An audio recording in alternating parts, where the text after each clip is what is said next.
جدا. عارفه الحبوب اللي بتطلع في منطقه الدقن ومش بتختفي خالص وبتبقى عامله لك احراق شديد جدا؟ خليني اقول لك بالظبط ايه اللي بيحصل. الحبوب في منطقه الدقن وغالبا في الجزء السفلي من الوجه غالبا بتكون اسبابها هرمونيه، يعني ان جسمك بيبعت لك اشاره ان في خلل في توازن الهرمونات بتاعتك. لو عندك معاها لخبطه في البيريود او شعر كتير بيظهر في منطقه الدقن او تكيسات في المبايض، يبقى الخطوه رقم 1 ان انت تعملي تحاليل هرمونات اللي هي عباره عن ال FSH وال LH والتوتال والفري تستوستيرون والبرولاكتين. لو بتاكلي سكريات كتير، اكل سريع او البان، كل ده بيزود الانسولين اللي هو بدوره بيزود التستوستيرون، وبالتالي الحبوب تزيد وتظهر في وشنا وخاصه في منطقه الدقن.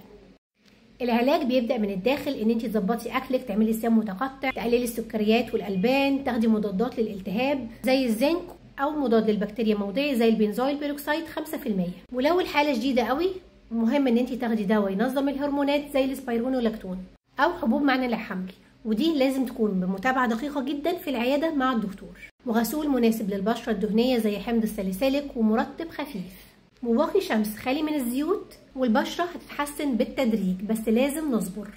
لو الحبوب مضايقاكي وعايزه خطه علاج كامله ابعتيلي في الكومنت، اعملي فولو للاكونت. استني الفيديو الجاي.